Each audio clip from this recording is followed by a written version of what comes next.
But if there's a 25% tariff, those prices will go up. For things like what? Strawberries, avocados, bananas? What are we talking about? You've got that list right. Yeah, that was Target's CEO, and he's clearly losing it. The new tariffs have him furious, and he's not holding back. He just threatened to hike prices across the board. And let's just say Trump didn't take it lightly. He fired back in the most brutal way possible. I've got all the details. Let me break it down.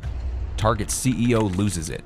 Target's CEO just exploded on live television, not literally, but in the corporate world, this was the equivalent of flipping a table and storming out of a boardroom. Brian Cornell, the CEO of Target, one of America's most influential retail chains, just went off on national TV and the target of his fury. A new wave of tariffs dropped like a financial guillotine. He warned that the impact would slam straight into consumers' wallets, and then, in a moment that has industry insiders panicking and politicians scrambling for cover, he said the quiet part out loud. But if there's a 25% tariff, those prices will go up. For things like what? Strawberries, avocados, bananas? What are we talking about? You've got that list right. Is that so? Those are some of the key items. And here's where it gets nuclear. What you're about to see next isn't just a CEO ringing the alarm bell. It's the beginning of what may be a catastrophic clash between corporate America and Donald Trump's economic war machine. Because behind Cornell's controlled tone was something barely hidden: rage. The kind that comes when your multi-billion-dollar operation is being steamrolled by decisions from Washington with zero warning. And the most shocking part of the interview you're about to see. He all but says the American people should get ready for prices to spike within days.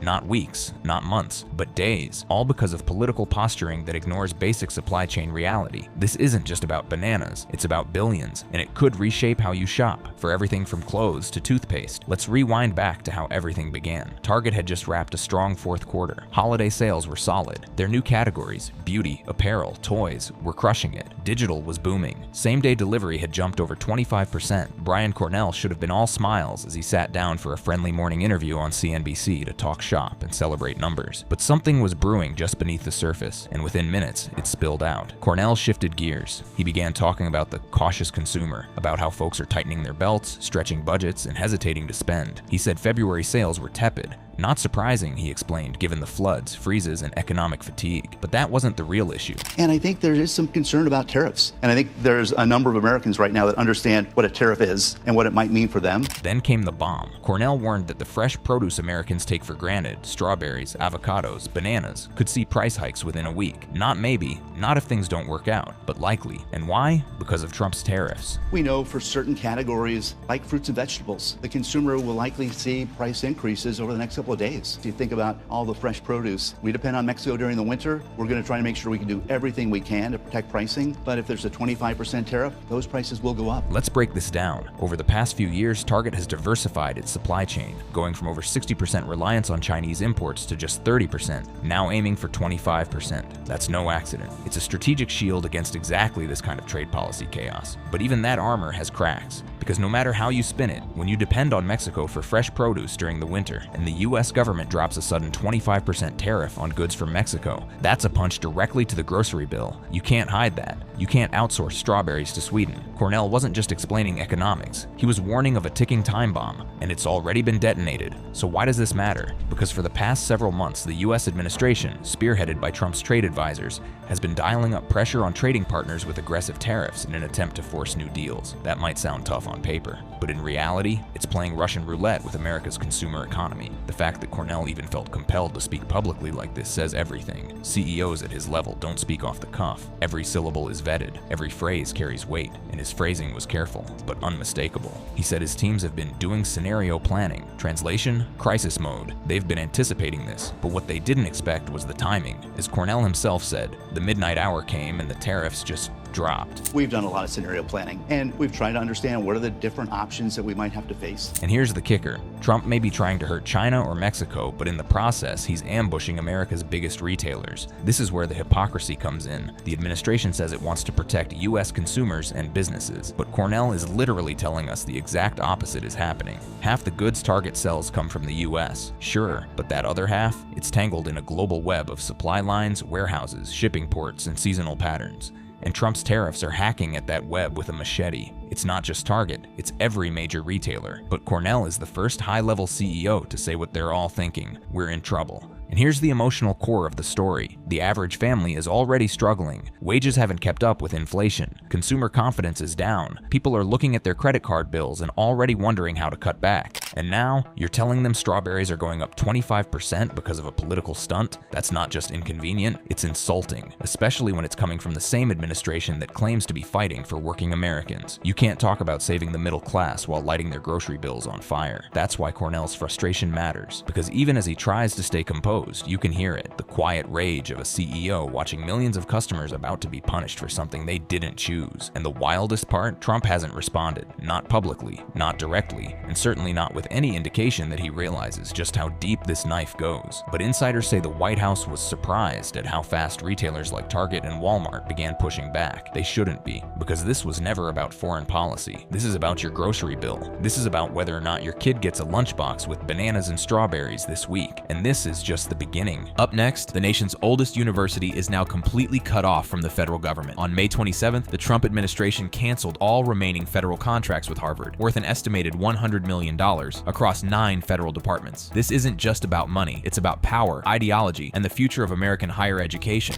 We were faced with a set of demands that addressed some problems that I and others recognize as real problems. But the means of addressing those problems is what was so objectionable. Harvard President Alan Garber isn't backing down, but the administration's campaign against the university has been months in the making, and it's been ruthless. In late March, Trump's Joint Task Force on Anti-Semitism announced a review of $9 billion in federal funding to Harvard, citing alleged failures to address anti-Semitism on campus. The demands that followed were extraordinary. The administration sent Harvard a letter on April 3rd demanding sweeping reforms, banning face masks at protests, limiting campus demonstrations, auditing academic programs for ideological bias, and implementing what they called merit-based admissions and hiring policies. But Harvard's President Garber rejected these demands outright. In particular, this call to give the federal government the ability, for example, to examine in detail all of our admission records, the ability to weigh in on who we hire to the faculty. The retaliation was swift and devastating. Hours after Harvard's rejection, the administration froze $2.2 billion in multi-year research grants and $60 million in contracts, impacting research in critical areas like cancer, Alzheimer's, and tuberculosis. What makes this even more dramatic is the human cost. Nearly 90 faculty members have offered to take pay cuts to mitigate the financial strain. Faculty and researchers have received stop work orders, halting innovative projects that could save lives. But the administration wasn't done. On May 22nd, the Department of Homeland Security revoked Harvard's ability to enroll international students, affecting 27% of Harvard's enrollment, approximately 6,800 students. DHS official Kristi Noem stated, "Let this serve as a warning to all universities and academic institutions across the country." She also said the university brought these consequences upon themselves. Harvard brought these consequences upon themselves. Harvard has a history of allowing not just protests, but violent protests where students were assaulted, they were discriminated against, they were verbally abused. What's driving this unprecedented assault? The motivations appear multifaceted. Trump and his allies view elite universities as bastions of liberal ideologies that promote DEI, critical race theory, and progressive activism. By targeting Harvard with its symbolic status and $53 billion endowment, the administration aims to send a message to all of higher education. But the message that it sends to the educational community would be a very dire one, which suggests that political disagreements could be used as a basis to pose what might be an existential threat to so many educational institutions. The conflict intensified following pro-Palestinian campus protests in 2023 and 2024. The administration's Joint Task Force on Anti-Semitism accused Harvard and other universities of failing to protect Jewish students, using this as justification for punitive measures. But Harvard is fighting back through the courts. On April 22nd, Harvard filed a federal lawsuit in Boston, arguing that the funding freeze violates constitutional protections and Title VI of the Civil Rights Act, which requires due process before funding cuts. The broader implications are staggering. Universities like Harvard are integral to the U.S. innovation system, driving advancements in AI, biotechnology, and other fields. A 2024 United for Medical Research report found that every NIH dollar generates $2.56 in economic activity, supporting 408,000 jobs. This isn't just about one university anymore. Other elite institutions, including Columbia, Cornell, Princeton, and Northwestern, have faced similar funding cuts, totaling totaling billions of dollars. The collective response from over 400 university leaders signals growing resistance, but also highlights the vulnerability of academia to federal overreach. Harvard's defiance has positioned the university as a symbol of academic freedom under siege, but with Trump threatening to revoke their tax-exempt status, the stakes couldn't be higher. This battle will likely reach the Supreme Court, testing the limits of government power over private institutions and determining the future of American higher education. In other news, HHS Secretary Robert F. Kennedy Jr. announced on May 27th that the CDC will no longer recommend routine COVID-19 vaccinations for healthy children and pregnant women. I couldn't be more pleased to announce that as of today, the COVID vaccine for healthy children and healthy pregnant women has been removed from the CDC recommended immunization schedule. This decision, made without input from the CDC's own advisory committee on immunization practices, has ignited a fierce debate about science, politics, and public health. Kennedy, flanked by FDA Commissioner Dr. Marty Makary and NIH Director Dr. Jay Bhattacharya, framed the announcement as part of President Trump's Make America Healthy Again initiative. We're now one step closer to realizing President Trump's promise to make America healthy again. But here's what makes this so controversial. This decision completely bypassed the established scientific process. The CDC's Advisory Committee on Immunization Practices typically reviews evidence and votes on vaccine recommendations before the CDC director finalizes them. Kennedy acted unilaterally, raising serious concerns about the integrity of our public health institutions. The rationale provided by Kennedy and his allies centers on what they claim is insufficient clinical data. Makary noted that most countries have stopped recommending routine COVID-19 shots for children, while Bhattacharya called the move common sense and good science. Last year, the Biden administration urged healthy children to get yet another COVID shot despite the lack of any clinical data to support the repeat booster strategy in children. That ends today. It's common sense and it's good science.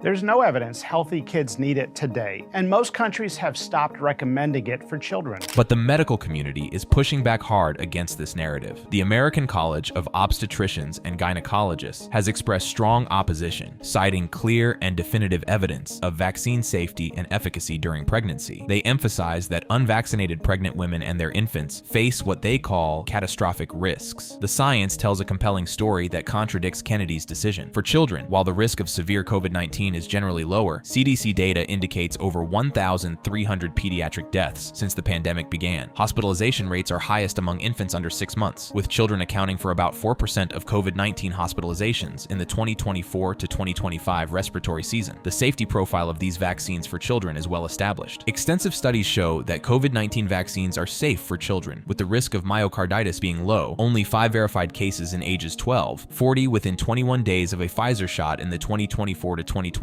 season. For pregnant women, the evidence is even more compelling. Pregnant women are at significantly higher risk of severe COVID-19 outcomes, including hospitalization, ICU admission, and death. Infection during pregnancy is linked to complications like preterm birth, preeclampsia, and stillbirth. Global studies involving hundreds of thousands of pregnant women demonstrate safety and efficacy. These studies show no increased risk of miscarriage, preterm delivery, stillbirth, or birth defects. More importantly, vaccination during pregnancy provides crucial protection to newborns through placental antibody transfer. The real-world impact of this decision could be devastating for vaccine access. CDC recommendations typically guide insurance coverage under the Affordable Care Act, which mandates no-cost coverage for recommended vaccines. Removing the recommendation may lead insurers to stop covering COVID-19 vaccines for these groups, increasing out-of-pocket costs for families. The Federal Vaccines for Children program, which provides free vaccines to uninsured and underinsured children, could also exclude COVID-19 vaccines, limiting access for low-income families. Dr. Sean O'Leary from the American Academy of Pediatrics has warned that this could severely limit families' choices, as insurance coverage uncertainties may restrict access. Only 14.4% of pregnant women and 13% of children had received the 2024 to 2025 vaccine as of April 2025, and these numbers could drop further. Legal experts are raising serious questions about the precedent this sets. No AHS secretary has previously altered CDC vaccine recommendations without ACIP input, raising questions about the decision's legality and vulnerability to litigation. The timing is also suspicious. Kennedy's directive was signed on May 19th, but announced over a week later, lacking detailed scientific justification, fueling criticism about the evidence base for this dramatic policy shift. This decision aligns with broader changes across federal health agencies. The FDA, under Makary, announced plans to limit routine COVID-19 vaccine approvals to seniors and high-risk individuals, requiring new boosters for healthy adults and children to undergo placebo-controlled trials. Critics argue this represents a dangerous politicization of public health. The decision contradicts extensive scientific evidence and could increase health risks, particularly for the most vulnerable populations populations. As the medical community rallies in opposition, the long-term consequences of this policy shift remain deeply uncertain. Finally, in a stunning public break that has sent shockwaves through Washington, Elon Musk has openly criticized President Trump's signature domestic policy bill, arguing it undermines everything his Department of Government Efficiency has been working to achieve. So,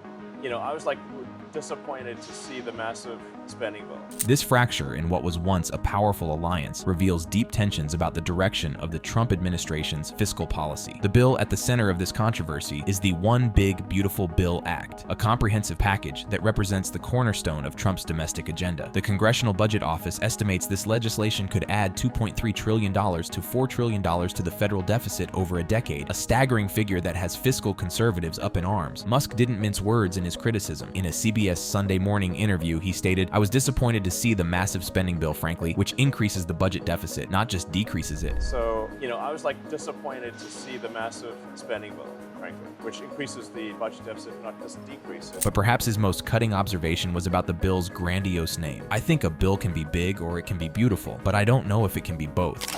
I think a bill can be big or it can be beautiful, but I don't know if it can be both.